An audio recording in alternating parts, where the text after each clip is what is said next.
છતાં ખેડૂતની જમીનમાં સુધારો થતો નથી. DLR ના અધિકારી એવું કહે છે કે અમે આમાં કાંઈ જાણતા નથી.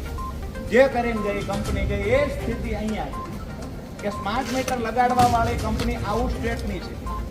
PGVCL ને જ્યારે ફરિયાદ કરશો કે અમારે વધારાનું બિલ આવે ત્યારે ઉતાસ કરશે કે અમે આમાં જાણતા નથી. આ વાસ્તવિકતા છે. સ્માર્ટ મીટર લગાવવા વાળાને પૂછો કે તમારી ઓફિસ સુરેન્દ્રનગરમાં ક્યાં છે, દાવા સાથે કહું છું ઓફિસ નથી. એની ઓફિસ નથી. કમ્પ્લેન કરવા જઈએ છીએ તો એ માણસ નથી. આપણે ગ્રાહક કોના? PGVCL ના ને.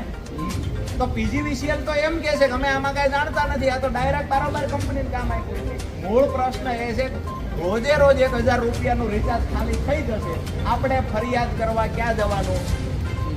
તો જે કંપનીએ કામ કર્યું છે એની ઓફિસ નથી. PGVCL એવું કહે છે કે આ કંપનીએ કામ કર્યું, અમે નથી કર્યું. PGVCL ના કર્મચારીને નથી ખબર કે આ લોકો નાખવા આવ્યા એ નથી ખબર. એ જ વાત અમે કહીએ છીએ. આ કંપની એનું કામ પૂરું કરીને ભાગી જવાની છે. લડવાનું આપણે PGVCL ને છે. સૌથી મહત્વની વાત તમને કહું કે આપણા ઘરે જે સ્માર્ટ મીટર લાગે છે, તમે બધા હોશિયાર છો, એજ્યુકેટેડ છો, તમને ખબર પડે સ્માર્ટ મીટર જે લાગે છે એની અંદર ચિપ્સ ગોઠવવામાં આવે. તમારું અહીંયા જેવું રિચાર્જ ખાલી થઈ જશે એવું એમનું જે જગ્યાએથી મોનિટરિંગ થતું હશે એ જગ્યાએ અલાર્મ વાગશે. કમલેશભાઈ, અલાર્મ ક્યાં વાગશે?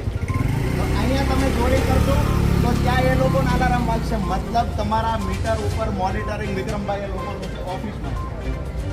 હવે જે ઓફિસમાંથી તમારા મીટરનું મોનિટરિંગ કરી શકે, એ આંકડામાં ફેરફાર ન કરી શકે, આવું કોણ કહે છે? મને કહો. મીટર તમારા ઘરે છે, મોનિટરિંગ કોઈ અધર જગ્યાએથી થાય છે.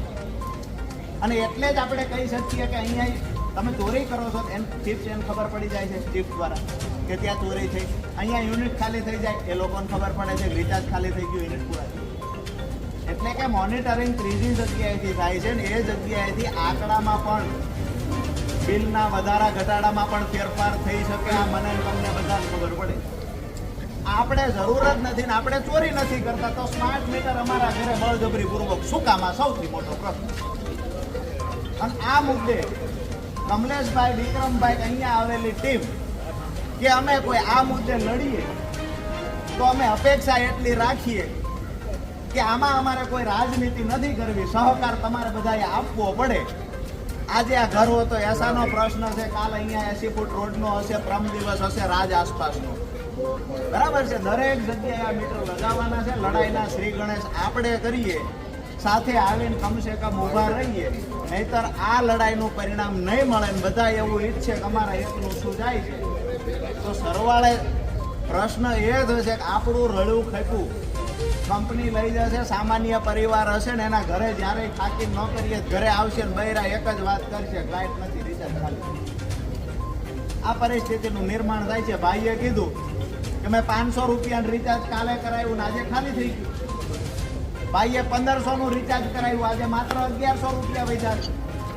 મતલબ સાફ છે કે આ રિચાર્જ કરાવી આપણું ભેગું થવાનું નથી. ખોટા પૈસા ક્યાંકથી ખોટી રીતે જાય છે ને ફરિયાદ કરવા માટેની કોઈ ઓફિસ સુરેન્દ્રનગરમાં નથી. તો આ મુદ્દે સહકાર આપો એ જ અપેક્ષા સાથે તમારી તૈયારી હોય તો પરિણામ લાવવા સુધીની ને આવતા સમયમાં મીટર લગાવતા અટકાવી દેવા સુધીની તૈયારી અમારી છે. અને આ કોઈ અમારા માટેની પહેલી લડાઈ નથી. આ તમને કહીએ, આ અમારા માટેની કોઈ પહેલી લડાઈ નથી. પણ અપેક્ષા એક રાખીએ, સહકાર તમે બધા આપો. આક્રમકતાથી જેવડી લડાઈ લડવાની થાય તે લડાઈ લડવાની અમારી પૂર્ણ થઈ.